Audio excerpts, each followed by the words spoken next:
창호지 문 너머로 들려오는 소리는 분명 사람의 인기척이 아니었다. 거친 숨소리가 마치 굶주린 짐승의 그르렁거리는 울음처럼 문살을 타고 넘어와 연화의 고막을 날카롭게 긁어대고 있었으니 칠흑 같은 어둠 속에 홀로 남겨진 신부의 심장은 터질 듯이 요동치고 있었다. 혼례를 치르고 첫날 밤을 맞이한 신방이라기에는 지나치게 냉기가 감돌았고 방안을 밝히는 것이라고는 심지가 다 타들어가는 촛불 하나뿐이라 그 위태로운 불빛에 의지의 연화는 무릎을 감싸 안고 구석으로 몸을 움츠렸다. 문고리가 덜컥거리며 흔들릴 때마다 그녀의 가녀린 어깨가 사시나무 떨듯 격렬하게 흔들렸는데 밖에서 들려오는 저 기괴한 소리의 주인이 누구인지 아니 무엇인지 짐작조차 할 수 없어 공포는 더욱 극대화되었다. 금침이 곱게 깔려 있었으나 감히 그 위에 앉을 엄두조차 내지 못한 채 연화는 붉은 화로 자락을 꽉 쥐며 입술을 깨물었고 입안에 비릿한 피맛이 돌았지만 그 고통조차 느낄 겨를이 없었다. 으어. 밖에서 들려오는 소리는 고통의 찬 비명 같기도 하고 무언가를 갈구하는 짐승의 포효 같기도 하여 듣는 이의 등골을 오싹하게 만들었는데 연화는 숨조차 크게 쉬지 못하고 방문을 노려보았다. 오늘 낮 화려한 가마를 타고 이 집에 들어설 때만 해도 상상조차 하지 못했던 참혹한 현실이 눈앞에 펼쳐지고 있었으니 그녀의 머릿속에는 오로지 고향집에 홀로 누워 계실 병든 아버님의 얼굴만이 주마등처럼 스쳐 지나갔다. 도대체 무엇이 잘못된 것일까? 어디서부터 이 끔찍한 운명의 수레바퀴가 어긋나기 시작한 것일까를 되짚어보려 해도 공포에 질린 머릿속은 하얗게 비어버릴 뿐이었다. 문 밖의 존재가 손톱으로 문살을 긁어대는지 끼익끼익하는 소름 끼치는 마찰음이 이어지자 연화는 두 귀를 틀어막으며 차라리 기절이라도 하기를 간절히 바랐다. 시간을 거슬러 불과 보름 전 연화가 살던 산골 마을의 초가지 풍경은 가난하지만 평온했던 시절의 마지막 모습이었다. 늙고 병든 아버지는 해수병이 깊어 밤마다 피 섞인 기침을 토해내셨고 연화는 산을 헤매며 약초를 캐다 다려드리는 것으로 근근히 하루를 버티고 있었다. 찢어지게 가난한 살림에 약방의 문턱조차 넘기 힘든 처지였으나 연화의 효심만큼은 마을 사람 모두가 혀를 내두를 정도로 지극정성이었다. 그러던 어느 날 마을 어귀에 낯선 가마 한 채가 당도하더니 화려한 비단옷을 입은 중년의 여인이 연화의 집 살인문을 밀고 들어왔는데 그녀는 인근 고을에서 용하다고 소문난 매파였다. 그녀의 입에서는 꿀처럼 달콤한 제안이 쏟아져 나왔으니 인품 훌륭하고 재물 많은 양반가 댁에서 참한 며느리감을 구하고 있다는 이야기였다. 이복의 연화야 자네 효심이 하늘에 닿았나 보이. 그댁 도령은 글 공부하느라 홍기를 놓쳤을 뿐 인물 좋고 성품이 대나무처럼 곧다네. 게다가 자네가 시집을 가면 자네 아버님 병환을 고칠 수 있는 산삼값은 물론이고 평생 먹고 살 재물을 대준다고 하니 이보다 더 좋은 혼처가 어디 있겠는가. 매파는 연화의 거친 손을 잡고 침이 마르도록 칭찬을 늘어놓으며 탐스러운 비단 주머니를 슬쩍 내밀었다. 주머니 속에서 들려오는 묵직한 엽전 소리는 연화의 마음을 흔들기에 충분했으나 한편으로는 덜컥 겁이 나기도 했다. 양반가에서 왜 자신처럼 가진 것 없는 산골 처녀를 며느리로 들이려 하는지 의구심이 들었기 때문이었다. 연화가 망설이는 기색을 보이자 매파는 눈을 가늘게 뜨며 결정적인 한마디를 던졌다. 자네 아버님 저대로 두면 올겨울 넘기기 힘들어. 자네가 효녀라면서 아버님을 저리 보낼 셈인가. 그 말은 비수처럼 연화의 가슴을 후벼 팠고 방 안에서 들려오는 아버지의 거친 기침 소리가 겹쳐지자 연화는 결국 눈물을 머금고 고개를 끄덕일 수밖에 없었다. 아버님을 살릴 수만 있다면 제 한 몸 희생하여 지옥불에라도 뛰어들리라 다짐했던 것이다. 혼례는 일사천리로 진행되었고 연화는 제대로 된 인사조차 나누지 못한 채 화려한 족두리를 쓰고 연지곤지를 찢게 되었다. 떠나는 날 아버지는 지팡이를 짚고 간신히 문 밖으로 나와 눈물로 범벅이 된 얼굴로 딸의 손을 잡으며 못난 아비 만나 네가 팔려가는구나. 부디 가서 잘 살아야 한다며 오열하셨다. 연화는 가마에 오르며 입술을 꽉 깨물고 뒤돌아보지 않으려 애썼으나 멀어지는 아버지의 통곡 소리에 가마 안에서 소리 죽여 울고 또 울었다. 그렇게 도착한 곳은 산세가 험하고 인적이 드문 곳에 위치한 거대한 기와집이었는데 대문 앞을 지키는 하인들의 표정은 혼사를 앞둔 집안의 사람들이라기에는 너무나도 어둡고 경직되어 있었다. 가마에서 내린 연화가 처음 마주한 시댁의 풍경은 화려함 뒤에 감춰진 기이한 적막감이었다. 마당에는 잡초 하나 없이 정갈했으나 사람의 온기가 느껴지지 않았고 곳곳에 피어있는 붉은 꽃들은 마치 핏방울처럼 섬뜩하게 느껴졌다.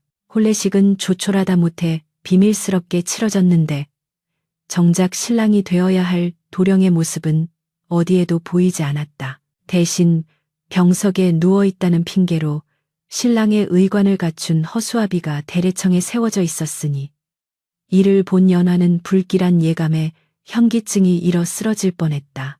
도령께서 몸이 조금 불편하여 나오지 못했으니 얘는 이것으로 가름한다. 시어머니라고 불리는 여인은 차가운 눈빛으로 연화를 내려다보며 짤막하게 명했는데 그녀의 목소리에는 며느리를 맞이하는 기쁨 대신 무언가를 감시하고 통제하려는 서늘함이 서려 있었다. 하객도 없이 집안 사람들만 모여 치른 기이한 혼례가 끝나고 연화는 곧장 신방으로 안내되었다. 신방으로 향하는 복도에서 마주친 늙은 여종이 연화의 옷소매를 잡고 들릴 듯 말 듯 한 목소리로 속삭였다. 새 아기씨 밤이 되면 무슨 소리가 들려도 절대 문을 열어선 안 돼요. 그리고 부디 살아남으시오. 그 뜬금없고도 무시무시한 경고는 연화의 가슴에 큰 바위 덩어리처럼 내려앉았다. 다시 현재로 돌아와 연화는 식은땀으로 젖은 손을 맞잡고 문 밖의 동태를 살폈다. 긁어대는 소리는 멈췄으나 이제는 무거운 것이 질질 끌리는 소리가 들려왔다. 마치 다리를 쓰지 못하는 짐승이 기어다니는 듯한 그 소리는 신방 문 앞에서 멈추었고 이어 헉헉거리는 거친 숨소리가 문틈 사이로 새어 들어왔다. 연화는 본능적으로 직감했다. 저 문 밖에 있는 존재가 바로 자신의 남편이라는 것을. 매파가 말했던 인물 좋고 학식 높은 도령은 온데간데 없고 병들어 짐승처럼 변해버린 괴물이 자신을 기다리고 있다는 사실을 깨닫자 배신감과 공포가 동시에 밀려왔다. 아버지를 위해 팔려온 몸이라지만 이것은 너무나도 가혹한 처사였다. 그때였다. 문 밖의 존재가 문고리를 거칠게 잡아당기며 짐승 같은 목소리로 중얼거렸다. 물 줘. 뜨거워. 타들어가. 그것은 분명 사람의 말이었으나 끓는 가래가 섞인 듯 탁하고 걸걸하여 알아듣기 힘들었다. 연화는 공포에 질려 뒷걸음질치다. 뒤에 있던 경대와 부딪혔고 그 위에 놓여있던 술그릇이 바닥으로 떨어지며 쨍그랑하는 요란한 소리를 냈다. 그 소리에 자극을 받았는지 문 밖의 존재가 미친 듯이 문을 두드리기 시작했다. 누구냐 안에 누가 있어 열란 말이야. 나무 문이 부서질 듯 흔들렸고 연화는 공포에 질려 비명조차 지르지 못한 채 입을 틀어막았다. 문틈 사이로 핏발선 눈동자 하나가 번뜩이며 방 안을 훔쳐보는 것과 눈이 마주친 순간 연화의 심장은 멈추는 듯했다. 그러나 연화는 산골에서 자라며 멧돼지를 마주쳤을 때도 도망치지 않고 기지를 발휘했던 강단 있는 처녀였다. 공포에 잠식당해 이대로 죽을 수는 없다는 생존 본능이 그녀를 일으켜 세웠다. 그녀는 떨리는 손으로 옷고름 속에 숨겨온 은장도를 꺼내 들었다. 자결을 위해서가 아니라 자신을 지키기 위해서였다. 문이 부서지기 직전 연화는 덜덜 떨리는 목소리로 그러나 단호하게 외쳤다. 누구십니까? 저는 오늘 이 댁에 들어온 며느리입니다. 밖에서 이러지 마시고 정체를 밝히십시오. 그 외침에 문을 두드리던 광포한 손길이 일순간 멈칫했다. 거친 숨소리만 들려오는 정적 속에서 문 밖의 존재는 마치 며느리라는 단어를 이해하려는 듯 잠시 조용해졌다. 며느리, 내 색시 갈라진 목소리가 의문을 품은 채 되물어왔다. 그 목소리에는 광기뿐만 아니라 깊은 슬픔과 고통이 배어 있어 연화의 마음을 기묘하게 흔들었다. 연화는 칼을 쥔 손에 힘을 주며 문을 향해 한 걸음 다가갔다. 어차피 피할 수 없는 운명이라면 마주 보아야 했다. 저 문을 열면 지옥이 펼쳐질지 모른다는 두려움과 아버지를 위해 이곳에서 어떻게든 살아남아야 한다는 절박함이 교차하는 순간이었다. 연화가 조심스럽게 문고리에 손을 얹자 문 밖에서도 숨죽인 채 그녀의 움직임을 기다리는 듯했다. 달빛조차 들지 않는 깊은 밤. 신방의 문을 사이에 두고 괴물이라 불리는 남편과 속아 시집온 아내의 대치 상황은 숨막히는 긴장감으로 팽팽하게 당겨졌다. 연화는 떨리는 손으로 문고리를 천천히 돌렸다. 끼익 하는 낡은 경첩 소리가 정막을 깨며 문이 열리자 복도의 어둠 속에서 웅크리고 있던 형체가 서서히 드러났다. 촛불의 희미한 빛이 닿은 곳에는 온몸을 더러운 붕대로 칭칭 감고 머리는 산발을 한 채 짐승처럼 네 발로 기어있는 한 남자가 있었다. 그의 눈은 핏발이 서 있었지만 연화를 바라보는 그 순간만큼은 놀라움과 당혹감으로 흔들리고 있었다. 썩어 문드러진 피부에서 풍기는 악취가 코를 찔렀지만 연화는 물러서지 않고 그 참혹한 형상을 똑바로 응시했다. 이것이 그녀가 평생을 함께해야 할 지아비의 모습이라는 사실을, 그리고 이 끔찍한 현실 속에 감춰진 거대한 비밀이 이제 막 그 입을 벌리기 시작했다는 것을 연화는 뼈저리게 실감했다. 남자는 연화의 고운 자태와 손에 들린 은장도를 번갈아 보더니 갑자기 머리를 감싸 쥐고 괴로워하며 바닥을 굴렀다. 가 도망쳐. 여기 있으면 죽어. 저 여자가 널 죽일 거야. 그가 내뱉은 말은 단순한 광인의 헛소리가 아니었다. 그것은 명백한 경고이자 절규였다. 연화가 그 말의 의미를 채 파악하기도 전에 복도 저편에서 또각또각 발소리가 들려왔다. 시어머니였다. 그녀는 서늘한 미소를 머금은 채 하인들을 대동하고 나타나 바닥에 뒹구는 아들을 보며 혀를 찼다. 첫날 밤부터 새색시를 놀래키면 쓰느냐. 어서 방으로 모시거라. 그녀의 등장에 남자는 발작하듯 몸을 떨며 구석으로 기어들어갔고 연화는 그 광경을 보며 이 집안에 흐르는 공기가 단순한 병마 때문이 아님을, 그보다 더 독하고 검은 무언가가 도사리고 있음을 본능적으로 깨닫고 소름이 끼쳤다. 새벽닭이 궤를 치며 어둠을 걷어내자 창호지 문틈으로 푸르스름한 여명이 스며들어 방 안의 참혹한 풍경을 적나라하게 비추었다. 밤새 공포에 떨며 한숨도 자지 못한 연화는 예탄 눈으로 방구석에 웅크리고 있는 남편 최도령을 바라보았는데 날이 밝아 마주한 그의 몰골은 밤에 느꼈던 공포보다 더한 연민과 충격을 안겨주었다. 온몸을 감싼 붕대는 누런 고름과 핏물로 얼룩져 악취를 풍겼고 헝클어진 머리카락 사이로 드러난 피부는 성한 곳 하나 없이 짓물러 있어 사람이라기보다는 차라리 산송장에 가까웠다. 그는 빛이 들어오자 괴로워하며 더욱 깊숙한 구석으로 파고들었고 오지마, 빛이 싫어, 뜨거워 라며 쉰 목소리로 중얼거렸다. 연화는 그 처참한 모습에 가슴 한구석이 무너져 내리는 듯한 통증을 느꼈으나 이내 마음을 다잡고 옷매무새를 가다듬었다. 이제 그녀는 이 집안의 며느리였고 저 가련한 남자는 그녀가 평생을 받들어야 할 지아비였기 때문이었다. 그때 방문이 거칠게 열리며 시어머니 장씨 부인이 하녀들을 대동하고 들이닥쳤는데 그녀의 화려한 비단 치마폭에서는 진한 향내보다 더 독한 냉기가 뿜어져 나왔다. 장씨는 방 안의 악취에 인상을 찌푸리며 코를 막았고 구석에 처박힌 아들을 보며 경멸 어린 시선을 던지더니 이내 연화에게로 고개를 돌렸다. 밤새 별거 없었느냐. 네가 들어오고 나서 발작이 좀 잦아든 것 같구나. 역시 천한 것들이라.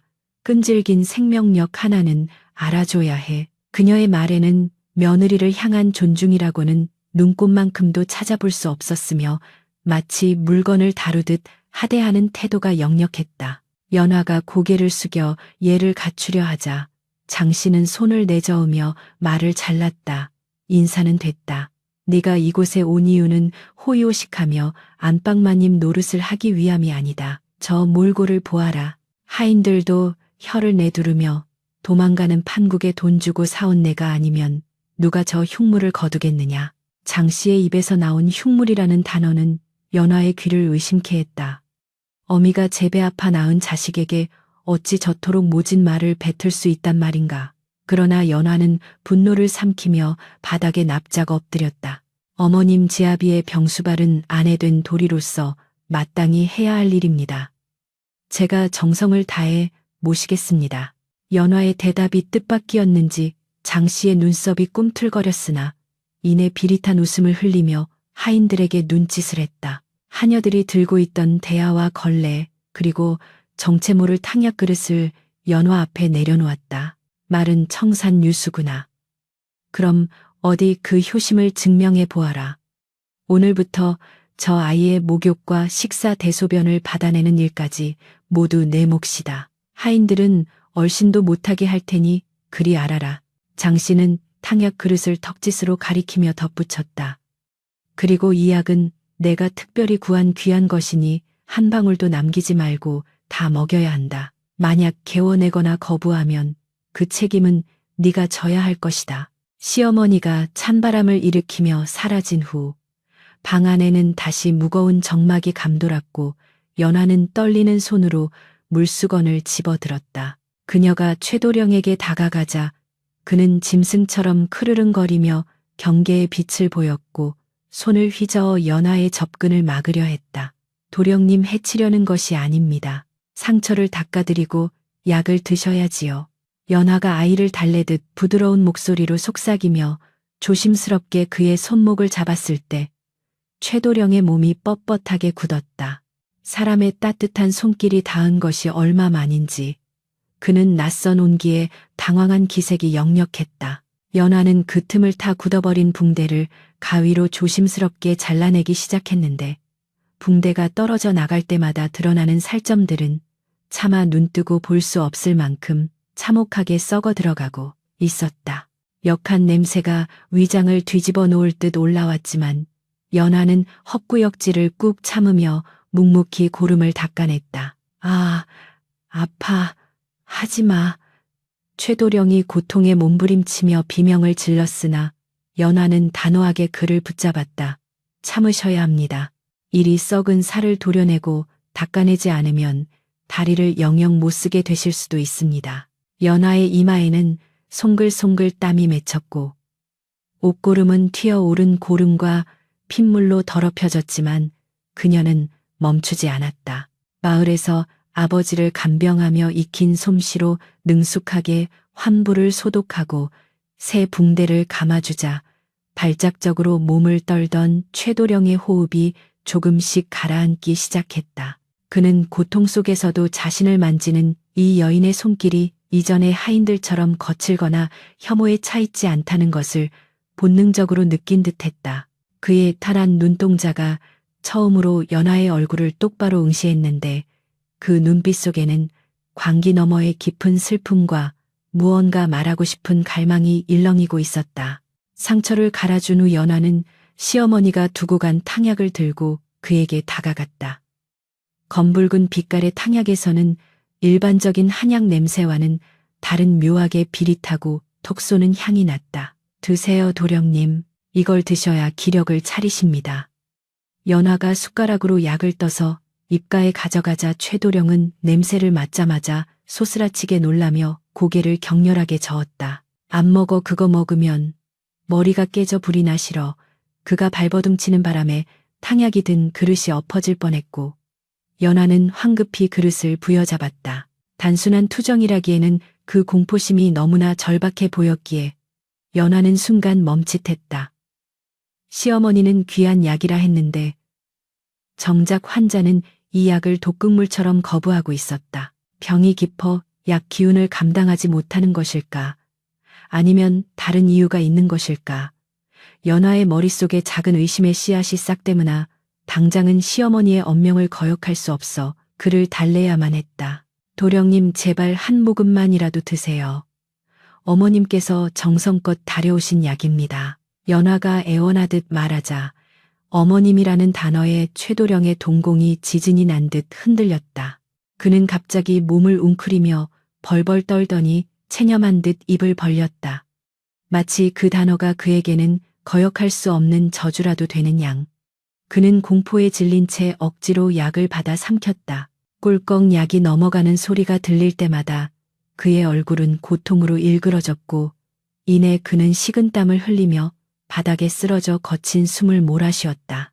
약을 먹은 후 진정되기는커녕 더욱 괴로워하는 모습을 보며 연화는 가슴이 조마조마했다. 이것이 과연 사람을 살리는 약이 맞는가 하는 의구심은 점점 더 커져만 갔지만 이 깊고 어두운 저택에서 가 시집온 며느리가 할 수 있는 일은 아무것도 없었다. 점심때가 지나자 하인 하나가 개밥 그릇 같은 쾌그릇에 식은 밥 덩어리와 김치 몇 조각을 담아 방 앞에 툭 던져두고 갔다. 연화는 기가 찼지만 굶주린 배를 움켜쥐고 있는 남편을 위해 밥상을 들고 들어왔다. 최도령은 밥 냄새를 맡자마자 이성을 잃고 달려들어 손으로 밥을 허겁지겁 집어먹으려 했다. 연화는 황급히 그의 손을 잡고 제지했다. 도령님 체하십니다. 제가 떠드리지요. 연화는 숟가락으로 밥을 떠서 그의 입에 넣어 주었다. 처음에는 짐승처럼 받아먹던 그가 어느 순간 숟가락질하는 연화의 손을 가만히 내려다보았다. 거칠고 투박한 손 약초를 캐느라 흙물이 든 손톱. 그것은 고귀한 양반과 여인의 손이 아니었으나 그 어떤 비단 손보다 따뜻했다. 최도령은 씹던 밥을 멈추고 연화의 눈을 바라보았다. 멍하고 풀려있던 그의 눈동자에 찰나의 순간 명료한 이성의 빛이 스쳐 지나갔다. 이름이 무엇이냐?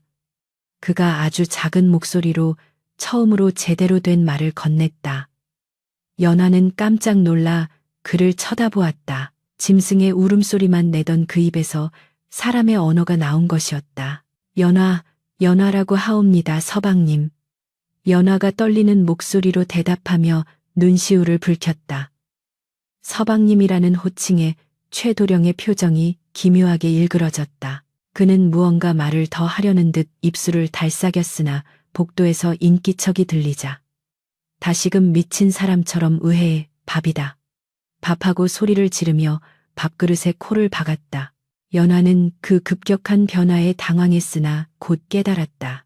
그는 미친 척을 하고 있는 것이 아닐까, 아니 적어도 완전히 정신을 놓은 것은 아니었다. 방금 전에 그 맑은 눈빛은 분명 제정신인 사람의 것이었다. 그는 누군가의 눈을 피해 광인 행세를 해야만 하는 사정이 있는 것일까. 오후가 되자 연화는 헛간으로 불려가 산더미처럼 쌓인 빨래를 해야 했다. 시어머니는 며느리의 손에 물말을 나를 주지 않으려 작정한 듯 가혹하게 일을 시켰다. 차가운 우물물에 손을 담그고 방망이질을 하며 연화는 곰곰이 생각에 잠겼다. 최도령의 상처는 단순한 피부병이 아니었다. 붕대를 풀 때 보았던 검붉은 반점들은 독초에 중독되었을 때 나타나는 증상과 흡사했다. 산골에서 자라며 아버지의 병을 고치기 위해 온갖 약초와 독초를 연구했던 연화의 눈썰미는 예사롭지 않았다. 그리고 그 탕약에서 나던 비릿한 냄새, 그것은 어릴 적 사냥꾼들이 짐승을 잡을 때 쓰던 마비산의 향과 비슷했다. 생각이 거기까지 미치자 연화의 등골에 서늘한 소름이 돋았다.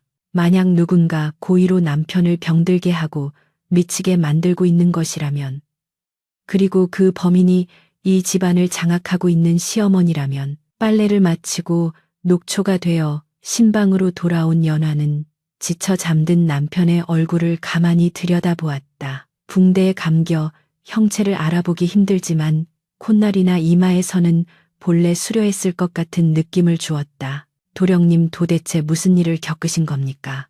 연화가 혼잣말처럼 속삭이며 그의 이마에 맺힌 땀을 닦아주자 잠결에도 그는 고통스러운지 신음했다. 어머니, 살려주세요. 제가 잘못했습니다. 꿈속에서도 그는 시어머니에게 용서를 빌고 있었다. 그 처절한 잠꼬대는 연화의 의심을 확신으로 바꾸어 놓았다. 이 남자는 병든 것이 아니라 병들게 강요받고 있는 것이었다. 그리고 연화 자신 또한 아버지의 약값을 위해 이곳에 팔려왔으나 이제는 단순히 돈 때문만이 아니라 억울하게 죽어가고 있는 한 생명을 구하기 위해 싸워야 할 운명임을 직감했다. 밤이 깊어지자 저택은 다시금 칠흑 같은 어둠에 잠겼고 낮에는 잠잠하던 괴이한 소리들이 하나둘 깨어나기 시작했다. 바람이 문풍지를 때리는 소리가 마치 원기들의 울음소리처럼 들려왔다. 연화는 촛불 아래서 남편의 해진 옷을 기으며 굳게 결심했다. 이대로 당하고만 있지 않으리라. 아버지를 살리기 위해 선택한 길이지만 남편을 죽게 내버려 둔다면 그것은 하늘이 용서치 않을 죄악이 될 것이었다.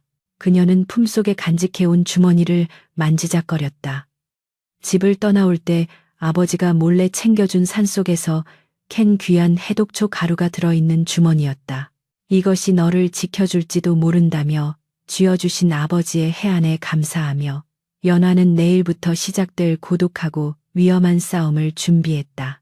시어머니가 가져오는 저 의문의 탕약과 자신의 해독초 과연 어느 쪽이 이길 것인가.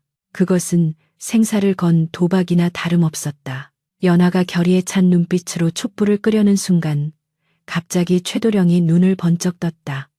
어둠 속에서 빛나는 그의 눈동자는 낮보다 훨씬 더 형형하게 빛나고 있었다. 그는 연화의 손을 덥석 잡았다. 낮에 밥을 먹여줄 때와는 비교도 안 될 만큼 강한 악력이었다. 놀란 연화가 비명을 지르려 하자 그가 재빨리 다른 손으로 그녀의 입을 막았다. 쉿, 듣는다. 그 여자가 듣고 있어. 그는 귓가에 입을 대고 아주 작고 빠른 어조로 속삭였다. 내 탕약 다 버려야 해. 네가 날 도와줘야 해. 그의 목소리는 떨리고 있었지만 정신은 그 어느 때보다 맑아 보였다. 연화는 입이 막힌 채 눈을 크게 뜨고 고개를 끄덕였다.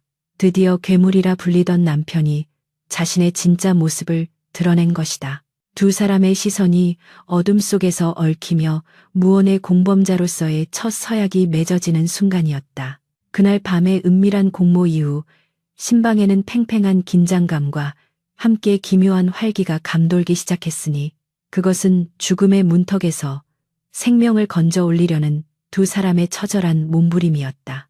이튿날 아침 여느 때와 다름없이 시어머니 장씨가 검붉은 탕약 그릇을 들고 들어왔을 때 연화는 숨을 죽이고 남편과 눈빛을 교환했다. 장씨는 의심스러운 눈초리로 방안을 훑어보며 혹여나 자신이 없는 새 며느리가 딴짓을 하지 않았나 감시하듯 탕약 그릇을 연화의 코앞에 들이밀었다. 어서 먹이거라. 식으면 약효가 떨어진다. 네가 제대로 먹이는지 내 두 눈으로 똑똑히 지켜볼 것이다. 장씨의 섯을 퍼런 감시 아래서 연화는 떨리는 손으로 숟가락을 들었으나 그녀의 손놀림에는 어제와는 다른 계산된 기민함이 숨겨져 있었다. 최도령은 짐승처럼 그르렁거리며 발작하는 시넷을 했고 그 소란을 틈타 연화는 두툼한 목수건을 그의 턱 밑에 받쳐주었다. 아이고 도령님 진정하십시오. 약을 드셔야 낫습니다. 연화가 안타까운 척 소리치며 약물을 흘려넣는 시냅을 할 때마다 최도령은 격렬하게 기침을 하며 약을 삼키지 않고 수건에 뱉어내거나 입안에 머금고 있었다. 장씨가 보기에는 영락없이 약을 억지로 먹이는 모습이었으나 실상 목구멍으로 넘어가는 독약은 단 한 방울도 없었다. 연화는 흘러내린 약물을 닦아내는 척하며 수건으로 입가를 훔쳐 약을 흡수시켰고 장씨는 바닥에 흘린 몇 방울을 보고 혀를 차면서도 그릇이 비워진 것을 확인하고는 만족스러운 듯입가에 비릿한 미소를 지었다. 그래 정성이 지극하구나. 그리 매일 먹이면 곧 차도가 있을 게다. 장씨가 방을 나가자마자 최도령은 참았던 숨을 토해내며 입안에 남은 쓴물을 요강에 뱉어냈고 연하는 재빨리 물을 떠와 그의 입을 헹구어 주었다. 두 사람은 말없이 서로를 바라보며 안도의 한숨을 내쉬었으나 이것은 매일 반복되어야 할 위태로운 살얼음판 걷기의 시작일 뿐이었다. 시어머니가 사라진 것을 확인한 연하는 본격적으로 행동에 나섰으니 그녀가 가장 먼저 한 일은 장 씨가 가져온 탕약의 찌꺼기를 분석하는 것이었다. 어릴 적부터 신만이었던 아버지를 따라 산을 누비며 온갖 약초와 독초의 성질을 익혔던 연하의 눈에는 그것이 단순한 보약이 아님이 명백했다. 그녀는 몰래 숨겨둔 탕약 찌꺼기를 손가락으로 비벼 냄새를 맡고 혀끝으로 살짝 맛을 보았다가 혀가 마비되는 듯한 찌릿한 통증에 황급히 물로 헹구어냈다. 이것은 부자후즈를 법제하지 않고 그대로 쓴 것이 아닙니까? 게다가 살을 썩게 만드는 천남성까지 섞여 있습니다. 연하의 나지막한 중얼거림에 최도령의 눈이 커졌다.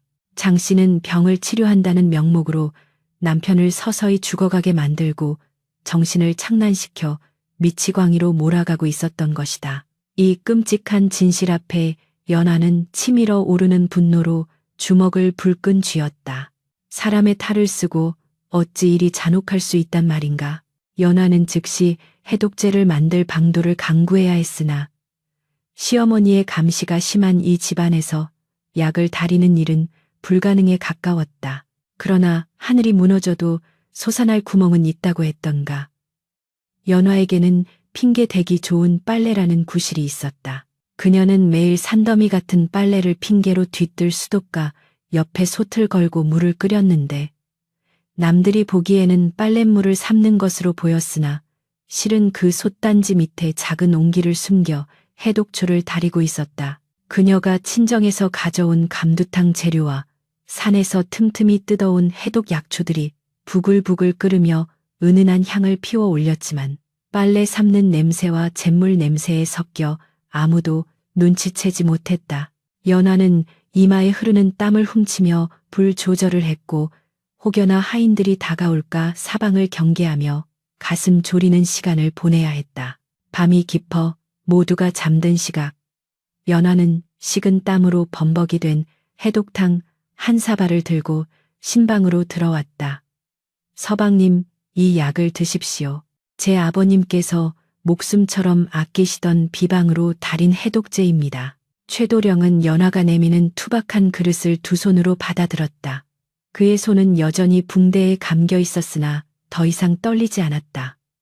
고맙소, 정말 고맙소 부인. 내 이 은혜는 죽어서도 잊지 않으리다.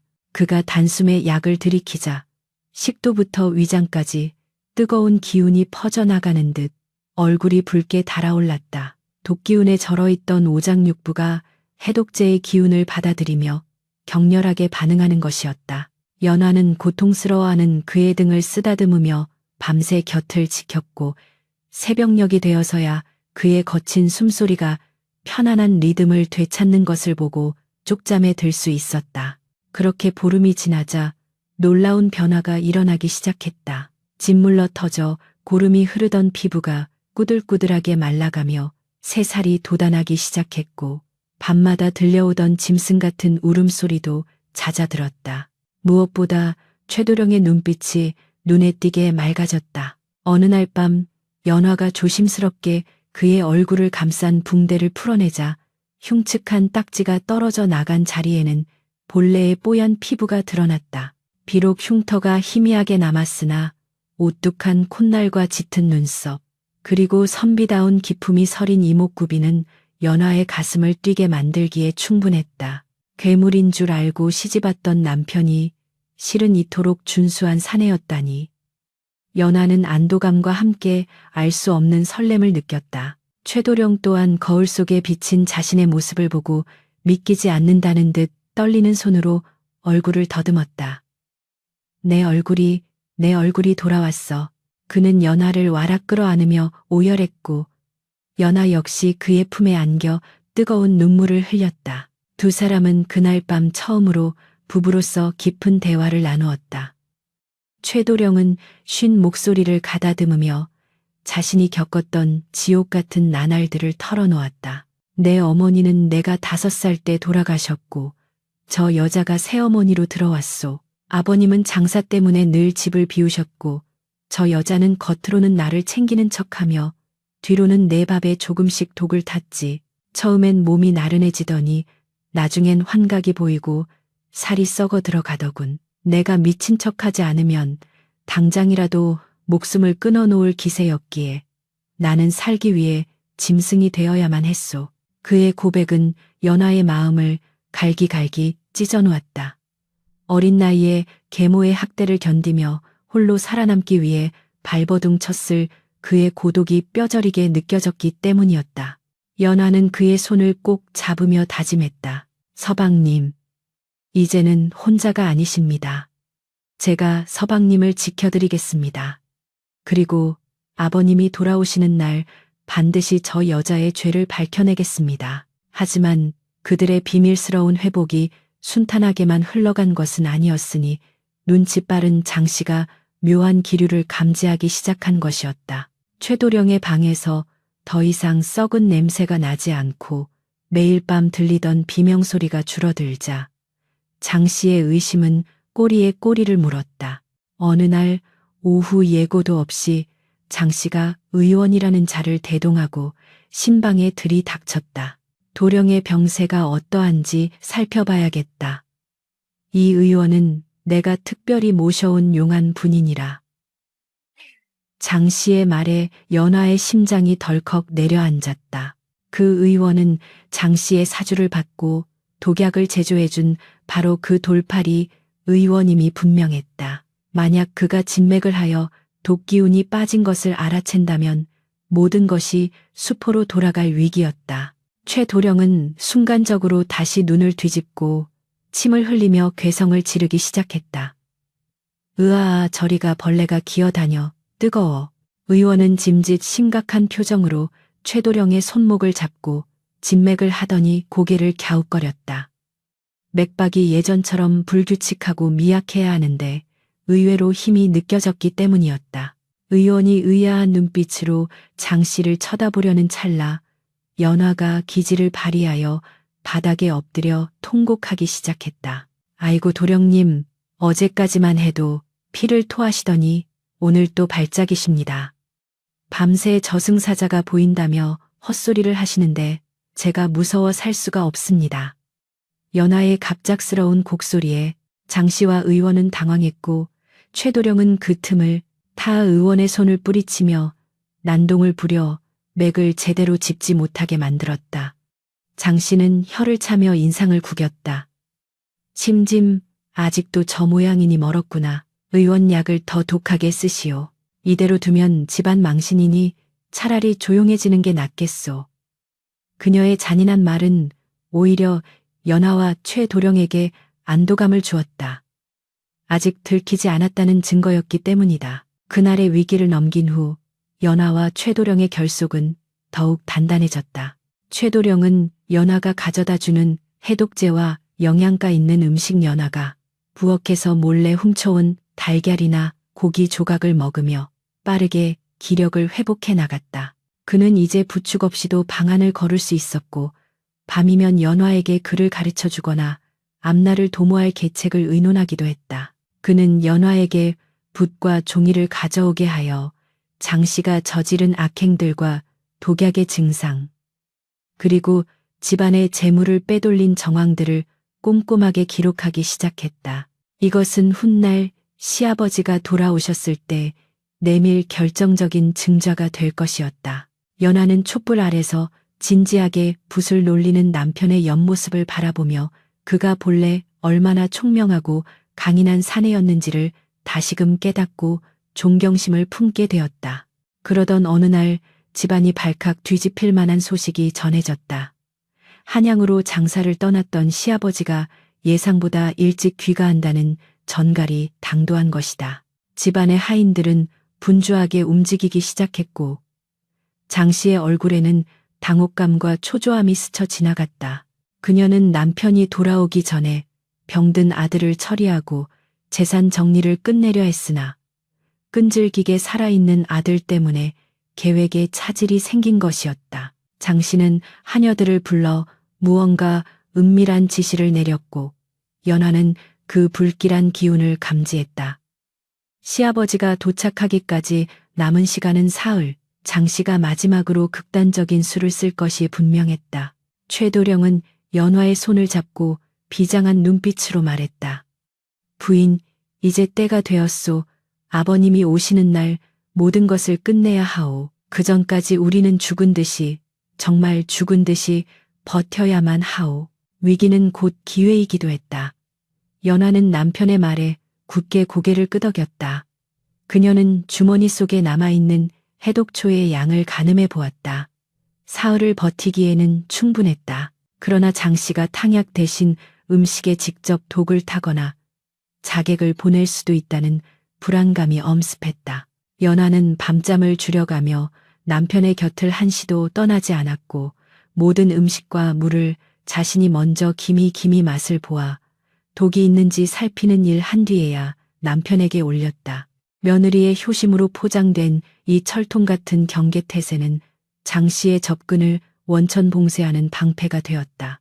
폭풍전야와도 같은 긴장감이 감도는 가운데 저 멀리 마을 어귀에서부터 흙먼지를 일으키며 다가오는 행렬이 있었으니 그것은 바로 이 집안의 진짜 주인인 최대감의 귀환을 알리는 신호였다.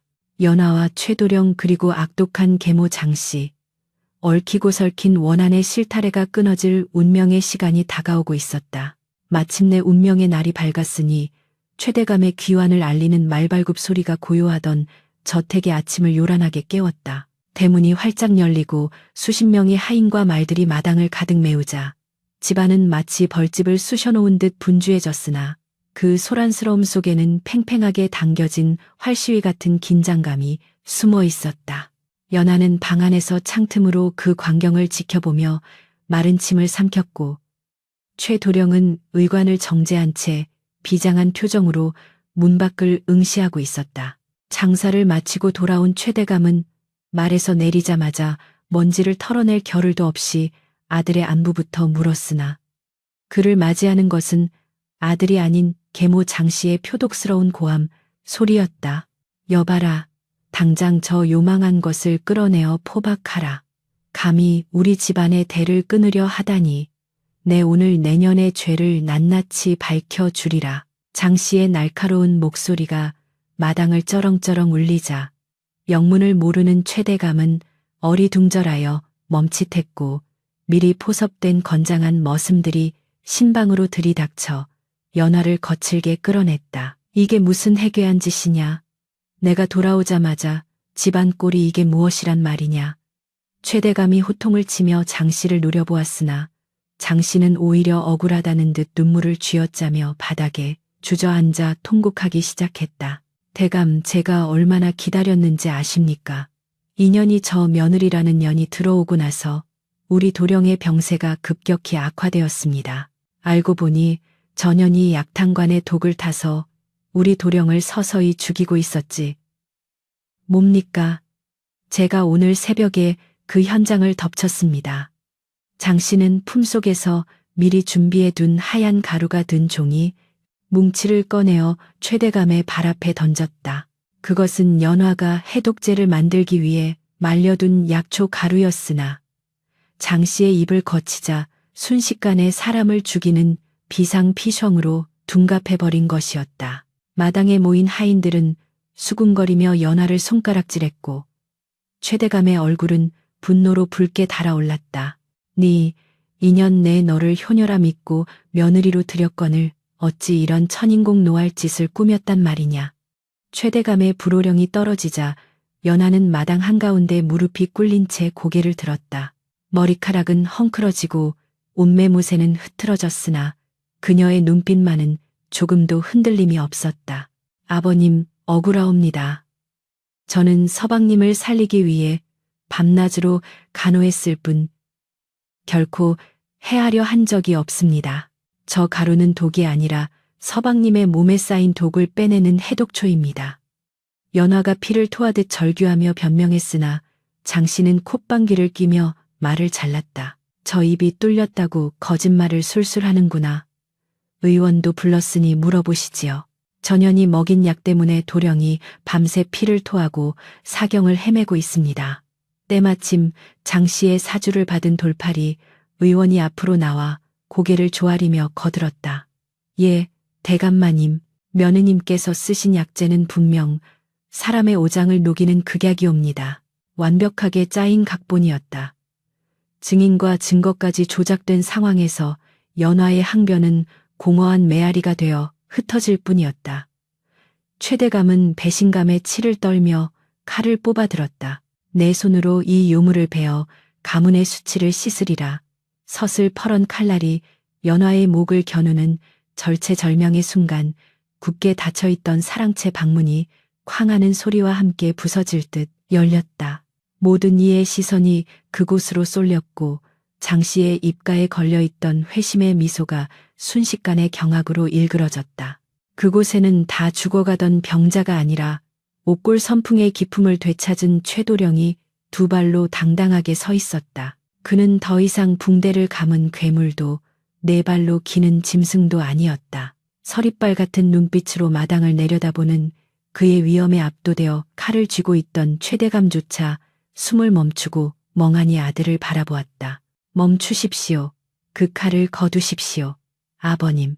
최도령의 목소리는 우렁차고 명징하여 마당 구석구석까지 울려 퍼졌다. 그는 뚜벅뚜벅 돌계단을 걸어 내려와 연화의 앞을 막아섰다.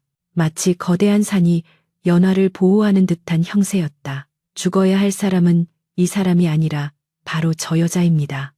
최도령의 손가락이 정확하게 장 씨를 가리키자 장 씨는 사색이 되어 뒷걸음질 쳤다. 도령, 네가 어떻게... 그녀는 말을 잇지 못하고 덜덜 떨었다.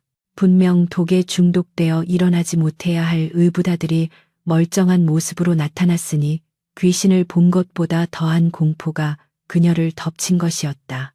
최도령은 아버지를 향해 큰 절을 올린 뒤 품속에서 붉은 보자기에 쌓인 항아리와 서찰 뭉치를 꺼내놓았다. 아버님, 지난 수년 동안 제가 겪은 고초는 병마가 아니었습니다. 저 여자가 제 밥과 약에 독을 타서 저를 미치광이로 만들고 아버님이 보내주신 약값을 가로채 사치와 향락을 일삼았습니다. 여기 이 항아리에 담긴 것이 바로 저 여자가 저에게 먹이려던 탕약 찌꺼기입니다. 그리고 이 서찰은 저 여자가 재물을 빼돌려 친정으로 보낸 내역을 제가 정신이 맑을 때마다 몰래 기록해둔 장부입니다. 최도령의 폭로는 마른 하늘의 날벼락과도 같았다. 최 대감은 믿기 힘든 표정으로 장부를 펼쳐보았고 그 안에 적힌 치밀한 횡령 내역과 날짜들을 보며 손을 부들부들 떨었다. 또한 연화가 챙겨둔 탕약 찌꺼기를 의원에게 들이밀며 호통치자 겁에 질린 돌팔이 의원은 바닥에 머리를 타시며 자백을 쏟아냈다. 주 죽여주십시오.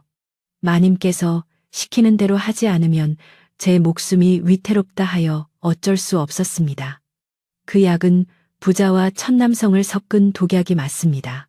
진실이 백일하에 드러나자 마당의 공기는 순식간에 역전되었다. 하인들은 경멸 어린 눈빛으로 장씨를 쏘아보았고 최대감의 분노는 이제 연화가 아닌 장씨를 향해 화라산처럼 타올랐다. 네, 2년 내 너를 믿고 집안을 맡겼거늘 내 아들을 짐승으로 만들고 나를 기만하였구나. 내 죄는 능지처참을 해도 모자랄 것이다. 최대감의 고함에 장씨는 넋이 나간 사람처럼 웃음을 터뜨렸다. 궁지에 몰린 쥐가 고양이를 물듯 그녀는 마지막 발악을 했다. 흥전처 자식이 뭐가 그리 예쁘다고. 내 아들은 낳자마자 죽었는데 저놈만 살아서 대를 잇는 꼴이 보기 싫었다. 내가 못 가질 바엔 차라리 다 부셔버리려 했다. 그녀의 도끼 어린 자백은 듣는 이들의 소름을 돋게 만들었다. 최대감은 더 이상 들을 가치도 없다는 듯 손을 내저었다. 여봐라, 저 독부와 돌팔이 의원을 당장 포승줄로 묶어 관하로 넘겨라. 국법으로 엄히 다스려. 다시는 세상 빛을 보지 못하게 할 것이다. 하인들이 달려들어 장씨를 결박하자 그녀는 악귀처럼 비명을 지르며 발버둥 쳤으나 소용없었다. 그녀가 끌려나가는 뒷모습을 보며 최도령은 깊은 한숨을 내쉬었다. 오랜 세월 자신을 ոտ잠매던 쇠사슬이 끊어지는 순간이었다. 마당이 정리되자 최대감은 칼을 버리고 연화에게 다가갔다. 그는 무릎 꿇고 있는 며느리의 어깨를 떨리는 손으로 잡고 일으켜 세웠다. 아가, 내가 눈이 멀어 너를 알아보지 못하고 하마터면 큰 죄를 지을 뻔했구나. 이 못난 시애비를 용서해다오. 네가 아니었다면 우리 집안은 멸문지화를 면치 못했을 것이다. 최대감의 눈에서 굵은 눈물방울이 떨어져 연화의 손등을 적셨다. 연화는 고개를 저으며 시아버지를 위로했다. 아니옵니다. 아버님, 서방님께서 강인한 의지로 버텨주신 덕분입니다. 이제 모든 것이 제자리를 찾았으니 그것으로 족합니다. 그때 최도령이 다가와 연화의 손을 조심스럽게 잡았다.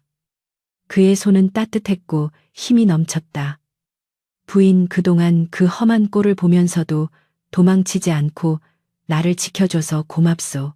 부인의 지혜와 용기가 나를 살렸소. 내 평생 부인을 은인으로 반려자로 모시고 살겠소. 수많은 사람 앞에서 건네는 남편의 진심 어린 고백에 연화의 얼굴이 붉어졌다. 지난 보름간의 지옥 같았던 시간들이 주마등처럼 스쳐 지나가며 참았던 눈물이 왈칵 쏟아졌다. 그것은 슬픔의 눈물이 아니라 고난 끝에 찾아온 벅찬 감동의 눈물이었다. 최대감은 흐뭇한 미소로 두 사람을 바라보며 하인들에게 명했다. 오늘 밤은 큰 잔치를 열 것이다.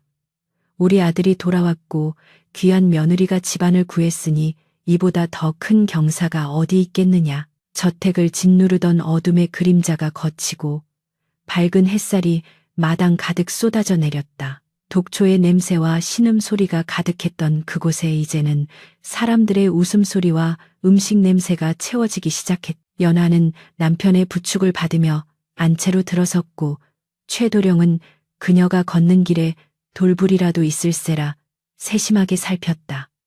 그 모습을 보며 연화는 생각했다.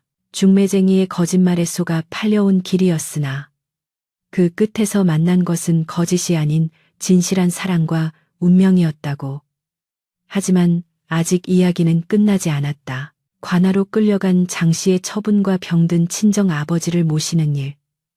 그리고 두 사람이 만들어갈 진짜 행복한 미래가 남아 있었다. 폭풍우가 지나간 자리에는 더 단단한 땅이 드러나는 법이니 연화의 효심이 피워낸 꽃은 이제 막 만개할 준비를 마치고 있었다. 사악한 기운이 거친 최대감의 저택에는 비로소 따사로운 봄볕이 들이닥쳤으니 담장 너머로 흐드러지게 피어난 매화 향기가 집안 구석구석에 배어있던 독초의 역한 냄새를 말끔히 씻어내고 있었다. 장씨가 관아로 압송된 후 그녀의 사주를 받아 집안을 어지럽히던 하인들은 모두 내쳐졌고 그 빈자리는 우직하고 성실한 이들로 채워졌다. 집안의 공기가 바뀌자 사람들의 얼굴에도 화색이 돌기 시작했는데 그 중심에는 단연 연화와 최도령이 있었다. 최도령은 연화의 지극정성 어린 보살핌 덕분에 남은 도끼를 완전히 털어내고 예전의 건강하고 늠름한 모습을 되찾았다. 맑은 눈동자와 곧게 뻗은 허리책을 읽는 낭낭한 목소리는 그가 한때 괴물이라 불리던 사내였다는 사실을 믿기 어렵게 만들었다. 최대감은 아들이 글 읽는 소리가 사랑채를 넘어 담장을 넘을 때마다 밥을 먹지 않아도 배가 부른 듯 허어로운 웃음을 터뜨리곤 했다. 집안이 안정을 되찾자 연화는 마음 한구석에 묵혀두었던 가장 큰 근심을 꺼내놓았다.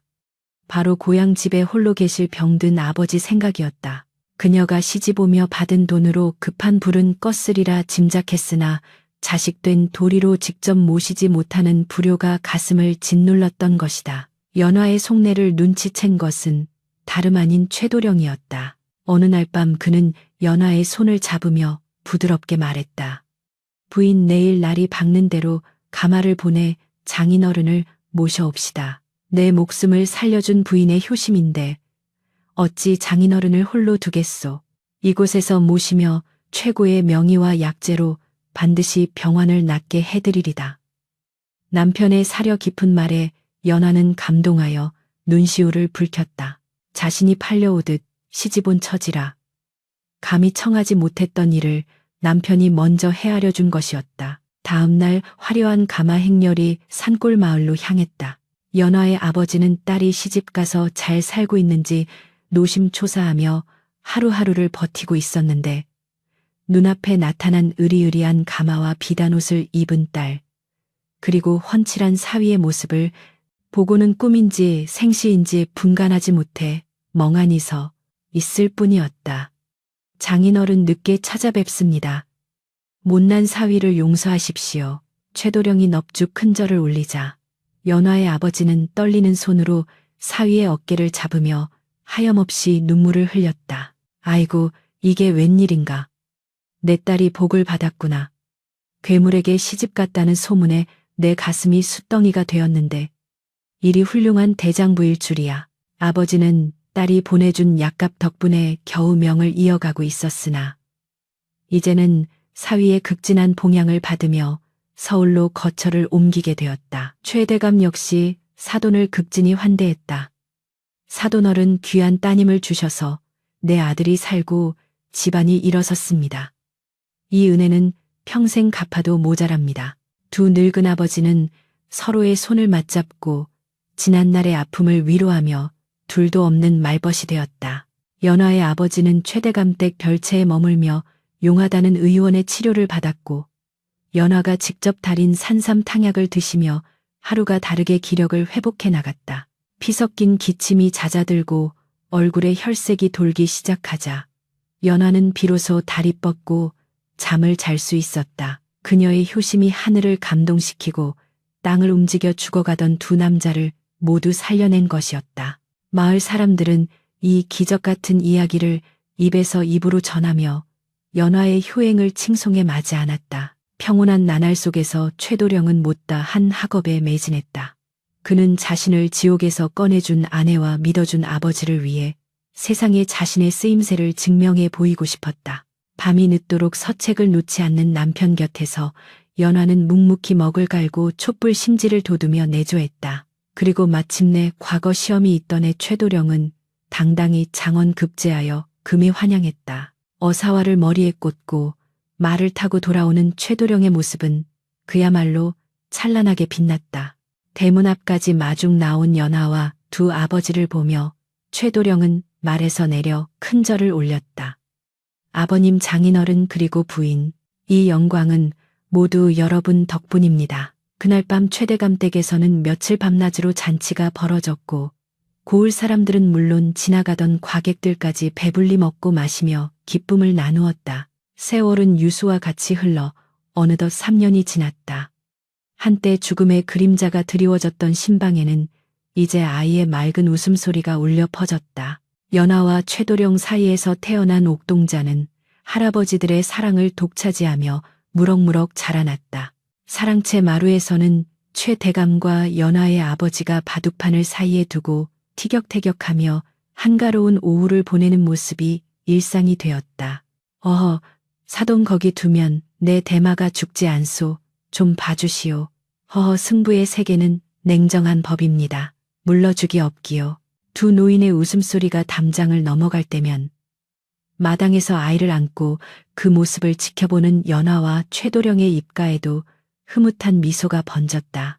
가난과 병마, 음모와 배신으로 얼룩졌던 과거는 이제 아득한 옛 이야기가 되어 추억의 한 페이지로 남았다. 어느 봄날 저녁 만개한 벚꽃나무 아래서 연화와 최도령이 나란히 걷고 있었다. 바람이 불 때마다 흩날리는 꽃잎이 두 사람의 어깨 위로 소복이 내려앉았다. 최도령은 연화의 손을 따뜻하게 감싸주며 입을 열었다. 부인, 기억나시오?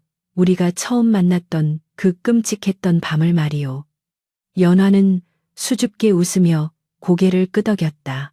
어찌 있겠습니까? 도깨비 소굴로 끌려온 줄 알고 은장도를 품에 꼭 쥐고 있었지요. 최도령이 너털웃음을 터뜨렸다.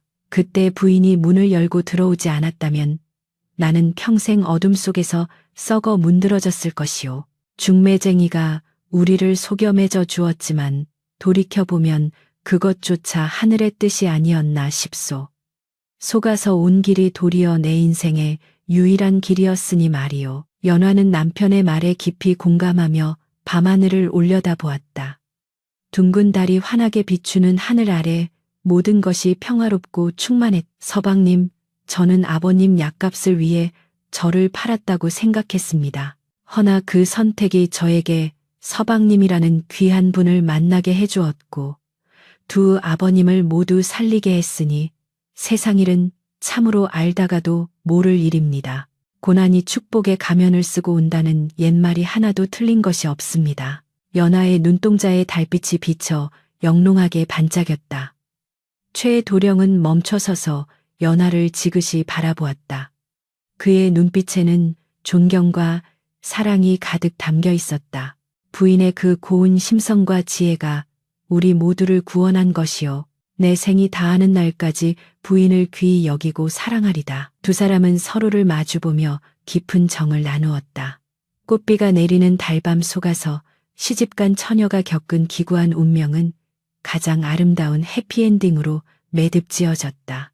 악한 자는 벌을 받고 착한 자는 복을 받는다는 권선징악의 진리, 그리고 부모를 공경하는 효심이 지극한 정성을 만나면 하늘도 감동하여 돕는다는 교훈을 남긴 제 최대감. 댁의 불빛은 밤새도록 꺼지지 않고 온화하게 타올랐다. 세상 어딘가에서 고통받고 있을 누군가에게 이 이야기가 한 줄기 희망의 빛이 되기를 바라는 마음을 담아 이야기는 여기서 끝을 맺는다.